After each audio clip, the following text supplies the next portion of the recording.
Salam Pancasila. Selamat pagi teman-teman. Kali ini saya akan membacakan tulisan terbaru dari Gus Fakih, KRT Fakih, yang berjudul Jalan Kebenaran. Kebetulan kondisi di luar sedang hujan, jadi mohon maaf apabila ada suara yang kurang jelas.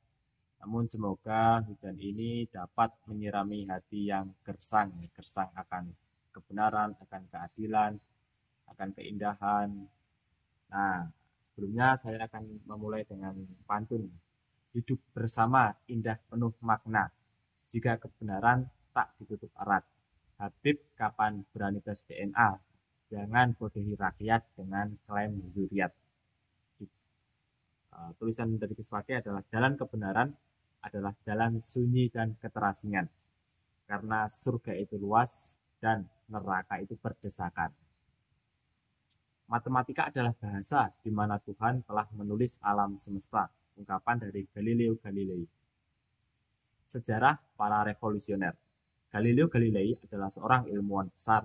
Dia menguasai astronomi, filsafat, hingga fisika. Kepintarannya mungkin banyak yang setara dengannya, bahkan melebihi. Tetapi keberaniannya layak dapat diapresiasi. Karena itulah dia disebut sebagai bapak ilmu pengetahuan. Galileo lahir 15 Februari 1564 di Italia, negeri pusat peradaban Helenistik dan pewaris Imperium Romawi.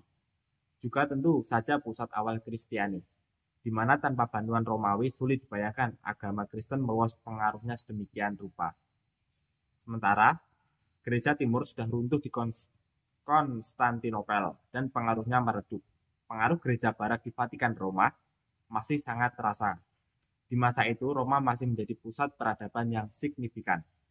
Kokohnya Vatikan dengan segala doktrinnya tercatat dalam sejarah silam telah membawa Eropa pada abad ke-8, abad klinik, anti-sains, dan ilmu pengetahuan. Dan Galileo harus terasing dan mati dalam tahanan rumah karena menolak teori geosentris, di mana bumi adalah pusat alam semesta. Ini menabrak dogma gereja dan doktrin lama sejak Aristoteles yang diyakini sebagai kebenaran semesta yang absolut. Dalam sains, otoritas ribuan pendapat tidak sebanding dengan satu percikan akal sehat dalam diri seseorang. Demikian kata Galileo. Dan ini sejalan dengan apa yang disabdakan Sayyidina Ali. Puncak dari agama adalah akal. Karena tanpa akal sehat, maka doktrin agama sedang mengkhianati Tuhan yang disembahnya. Dengannya kita bisa memahami alam semesta sebagai bukti keagungannya.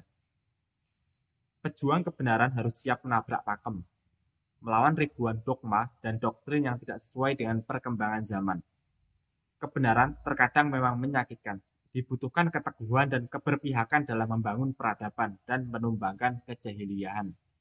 Pejuang kebenaran harus berani menempuh jalan sunyi dan kesendirian, keterasingan dalam kesedihan, kecaman, dan penderitaan.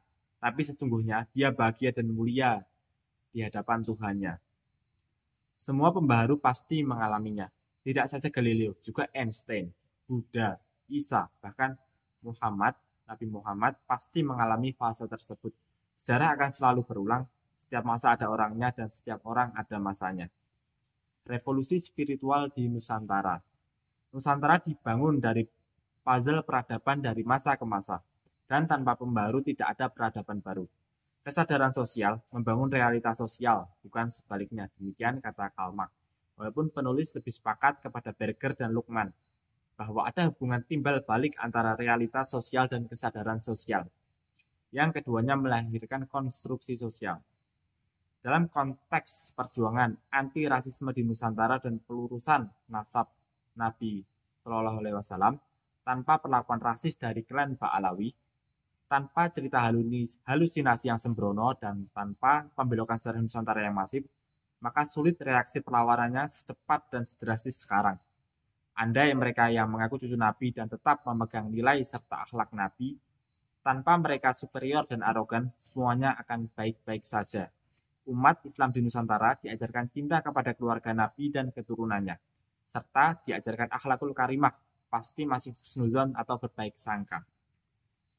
Peradaban lama Nusantara dari masa ke masa yang dibangun oleh spiritualisme lokal atau kapitayan. Misalnya kejawen, spiritualisme Jawa diawali sang Purbawasesa menerima wahyu di Gunung Ijen, artinya sendirian, tunggal, Ahad.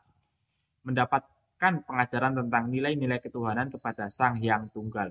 Itulah kenapa orang Jawa menyebut sholat sebagai sembahyang. Serta diajarkan pula nilai-nilai kemanusiaan, baik interaksi antar manusia maupun dengan alam semesta. Orang Jawa sangat dilarang menyakiti manusia lainnya, walaupun itu menyinggung perasaannya. Dan sangat dimurkai bila menebang pohon tanpa alasan yang jelas. Hukumannya harus menanam pohon baru yang lebih banyak jumlahnya. Dari sini tanpa sadar bahwa sedekah oksigen dan ozon telah dilakukan nenek moyang Nusantara kita. Budaya tetandur, menanam pohon, sehingga bisa dilihat di mana ada orang Jawa, di sana ada pertanian dan pemuliaan tanaman. Dan spiritualisme semacam inilah yang ada di semua suku Nusantara, yang nantinya akan membangun kultur dan karakternya masing-masing.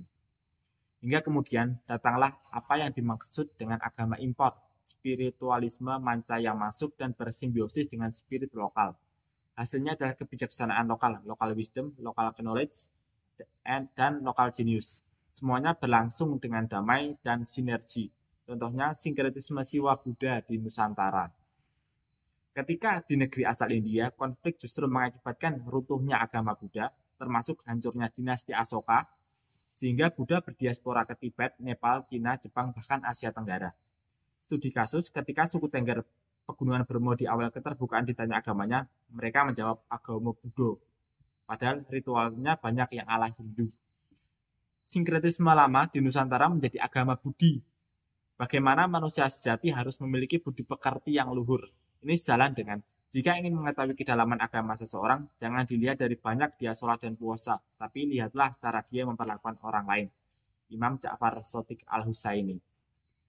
Di Nusantara, Sang Buddha diterima sebagai titisan ke-9 Dewa Wisnu, di mana Rama sebagai titisan ke-7 dan Krishna sebagai ke-8, konsepsi antara awatara Wisnu yang penuh perdebatan di India sana tuntas dan damai di Nusantara. Dinasti dan kerajaan Nusantara banyak melahirkan karya adiluhung.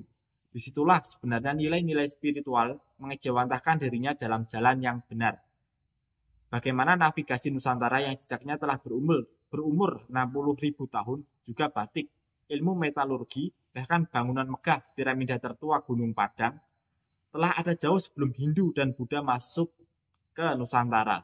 Dan di era selanjutnya, bagaimana Candi Buddha termegah Borobudur, serta Candi Hindu terbesar Prambanan menjadi buktinya. Dengan segala nilai estetikanya, membuktikan bahwa Nusantara mampu membuat peradaban yang lebih hebat dari negeri asalnya. Lalu bagaimana dengan Islam? Walaupun sulit dikatakan mampu membuat peradaban melebihi Abbasiyah, Umayyah, Andalusia maupun Utsmaniyah, namun setidaknya dengan Imperium Demak, Mataram, Cirebon, Banten, Pasai, Aceh, Melayu hingga Ternate, Tidore, Goa, dan lain sebagainya, membuktikan bahwa Nusantara mampu membangun peradaban melebihi negara Yaman, yang mana sebagian imigrannya di Nusantara sedang berhalusinasi bahwa negeri asalnya lebih hebat dari Nusantara. Manusia dinilai dari karyanya, suatu bangsa dinilai dari peninggalan peradabannya. Virus Yamanisasi ini semakin runyam dengan doktrin membawa keturunan Nabi, kekurangan yang ditambal dengan kemuliaan leluhur yang semu. Diperparah lagi, para pembelanya sedang mengenyam kesesatan, walaupun telah runtuh dari sisi kajian pustaka dan genetika. Mereka membual dengan dalih, apabila klan Ba'alwi itu bukan zuriat Nabi, kenapa dulu ulama sepuh menghormati mereka dan tidak mempermasalahkannya? Untuk menjawab logika sesat ini, izinkan penulis memberikan alasan logis agar terang benderang. Yang pertama, di zaman dahulu, jangankan mau cross-check nasab ke negeri asal atau nakobah internasional, untuk berangkat haji saja dipersulit, harus dapat izin dari pemerintah kolonial. Bahkan, gelar haji adalah gelar dari kolonial untuk pemetaan bagi mereka yang dianggap telah mendapat pengaruh pan-islamisme ketika di Tanah Suci. Beberapa data menyebutkan ada istilah haji Singapura. Tidak sampai ke Tanah Suci tapi berhenti di sana. Disuruh kerja di perkebunan milik tuan tanah imigran Yaman. Dan maklumlah agensi-agensi haji ini memang dikuasai imigran Yaman yang tentu saja antek kolonial. Yang kedua, adanya kaidah meragukan dan menuduh palsu nasab orang lain adalah lebih berat dosanya, yaitu derajat terkutuk 3 kali dibanding mereka yang memalsukan nasab. Sehingga mengambil jalan aman lebih diutamakan daripada bersikap kritis tapi berisiko di hadapan Tuhan. Yang ketiga, adanya bantuan doktrin sesat dari kaum kolonial bahwa antek-antek imigrannya ini benar keturunan Nabi untuk mengkooptasi dan menakut-nakuti umat Islam agar tunduk dan mudah dikendalikan. Yang keempat, alasan terakhir, dibutuhkan kedewasaan berpikir bahwa para pendahulu kita sangat mungkin juga tertipu oleh doktrin sesat tersebut, mengingat mereka juga bukan Nabi yang maksum, tidak terbebas dari salah dan khilaf. Mereka seberapapun hebatnya tentu saja adalah manusia biasa, memiliki kelemahan dan kekurangan, dan pastinya mereka bukan Tuhan yang maha tahu segalanya. Sebagai orang beriman, bukankah kita dilarang mentuhankan sesuatu selain Allah? Kini, dengan terbukanya arus informasi antar negara dan kajian pustaka atau ilmu genetika yang canggih, lebih mudah mengkonfirmasi semua hal, termasuk urusan nasab. Bagaimana Imam Nawawi Al-Bantani yang bermukim di Mekah maupun Kiai Abdul Karim di Jawa Timur, mereka rela dikecam karena menolak tawaran mufti Batavia Antek Belanda, Usman bin Yahya. Secara logika, bagaimana mungkin seorang ulama besar berani menolak ajakan seorang yang disematkan sebagai cucu Nabi? Syekh Nawawi menolak walau dengan iming-iming gaji sangat besar, bahkan melebihi si mufti Antek Belanda tersebut. Ini ada dalam kesaksian Van den Berg bahwa seorang Syekh Nawawi Al-Bantani mustahil mau bekerja sama dengan antek kolonial. Van den Berg sendiri adalah utusan Senogorgronya, keduanya adalah atasan Senogorgronya, keduanya Yahudi Belanda, konseptor kooptasi umat Islam di Nusantara. Nasib yang lebih tragis menimpa Kiai Abdul Karim, Trah Sunan Derajat, karena posisinya dalam negeri beliau diculik, dipenjara, dan disiksa. Sebabnya menolak menjadi mufti Belanda di Surabaya. Tentunya kedua pendahulu yang mulia tersebut tahu bahwa cucu Nabi Gadungan itu sedang berakal bulus, mengajak untuk mengkhianati bangsanya sendiri. Teruntuk Syekh Nawawi Al-Bantani, penulis yakin beliau tahu siapa sesungguhnya klien Ba'alwi, karena beliau bermukim di Mekah. Maka tahu bagaimana Syarif Mekah, Syarif Al-Rafiq Al-Hasani mentakzir, menghukum cambuk oknum Ba'alawi 300 kali di zaman itu dan dilarang memakai gelar resmi keturunan Nabi yaitu Syed dan Syarif. Bagaimana bersikap tengah bungkamnya para elit tokoh negeri, bagi penulis tetap meyakini bahwa kebenaran akan menemukan jalannya dan hati nurani rakyat adalah bentuk suara Tuhan. Vox Populi Vox Dei. Walaupun para umaro, para penguasa pemangku negeri ini diam 1000 bahasa, karena ketersandera jabatan atau kepentingan politiknya.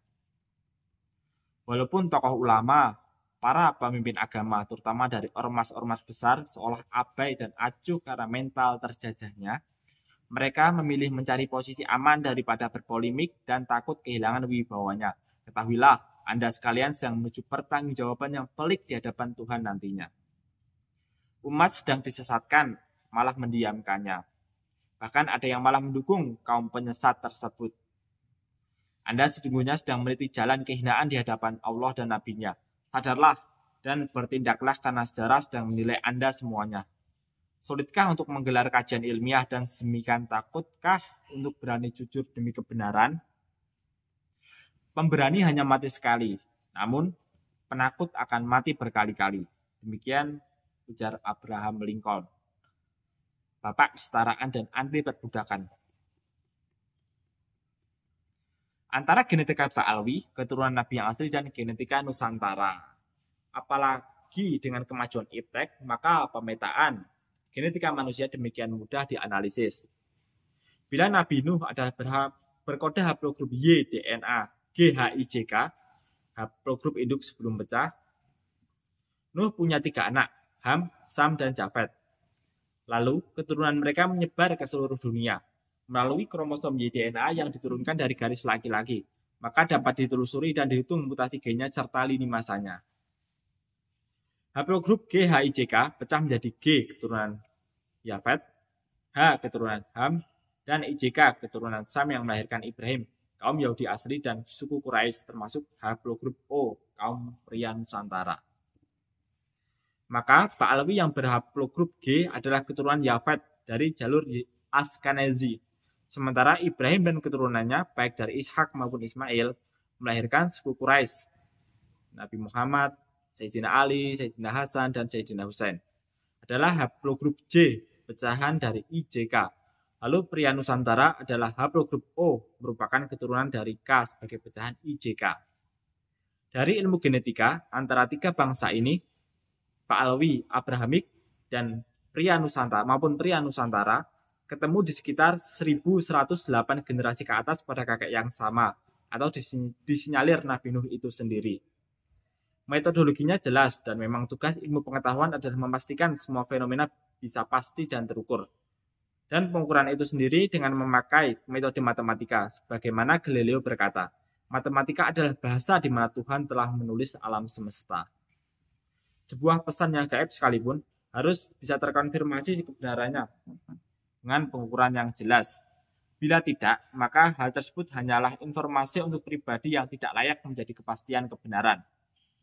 Tuhan menyampaikan hal-hal gaib melalui firman-Nya yang masih belum bisa dibuktikan dengan ilmu pengetahuan di era sekarang, seperti peristiwa Isra Mi'raj atau Ashabul Kahfi yang tidur selama 399 tahun tanpa hancur jasadnya, maupun misteri ajaran Nabi Khidir kepada Nabi Musa, dan lain sebagainya. Akan tetapi, jangan lupa Eptek juga telah membuktikan kebenaran kurawal alam semesta dengan Big Bang teori. Asal logam yang bukan dari bumi tapi tumbukan meteorit maupun terbentuknya janin, atom, dan peredaran bumi, bulan, bintang, dan galaksi. Artinya, untuk sesuatu yang telah bisa dikonfirmasi dengan Iptek, maka penganut agama yang baik harus mau menerima kebenaran Iptek sebagai alat bantu memecahkan masalah di era sekarang, termasuk membuktikan keaslian nasab Nabi sebagai salah satu pilar perintah agama di dalam mencintai Nabi dan keluarganya. Tentu saja, semuanya untuk silaturahmi dan ketauladanan, untuk menghindari praktek rasisme dan kapitalisasi nasab kepada umat, agar bisa diluruskan selamanya dengan kaidah yang benar, agar Nusantara selalu terjaga dan baik-baik saja, dan agar tidak ada kejadian serupa di masa depan, karena sejatinya rasisme hidung pesek jauh lebih berbahaya daripada rasisme hidung mancung. Penindasan oleh bangsa sendiri jauh lebih hina dan masif kerusakannya daripada oleh bangsa asing yang lebih mudah pendeteksian dan perlawanannya. Wassalamualaikum warahmatullahi wabarakatuh. Salam sejahtera, Rahayu Nusantaraku. Tulis oleh Gus Fakih di Bantul, Yogyakarta, Hadiningrat, 18 Januari 2024 ya. Nah, demikian tulisan terbaru dari Gus Fakih, dan ada beberapa hal yang bisa kita garis bawahi bahwa kita wajib untuk mengikuti perkembangan pengetahuan, jangan seperti oknum Pak Alwi yang menyatakan tidak perlu tes DNA dan macam-macam itu ya.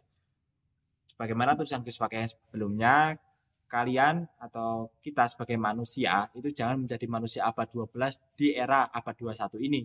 Kita harus bisa memahami pengetahuan sebagai sesuatu untuk pembuktian validasi kebenaran, serta jangan sampai tindakan-tindakan Habib yang diindikasi bukan keturunan Nabi ini terus berlangsung di Indonesia. Kita wajib membuka kebenaran bahwa Habib bukan keturunan Nabi Muhammad berdasarkan penelitian DNA. Kalau Habib itu masih melawan, maka silahkan tes DNA dan publis hasil tes DNA-nya. Dan terakhir ada sebuah pantun lagi yang saya sampaikan. Habib keras itu berbahaya, namun yang lembut lebih membahayakan. Katanya ketua sufi dunia, umat bingung, konon justru ketahuan palsukan makam. Negeri ini damai tak seperti Yaman, elok berbudi dan penuh akal. Jadi tamu diharap jujur dan sopan, jadi jika tidak pulanglah ke negeri asal. Jadi ini nasionalisme dan kebangsaan yang wajib kita junjung tinggi sebagai warga negara Indonesia, wabil khusus kita yang beragama Muslim, sebagai umat Nabi Muhammad, kita wajib menjaga nama baik Nabi Muhammad dari klaim yang tidak berdasar.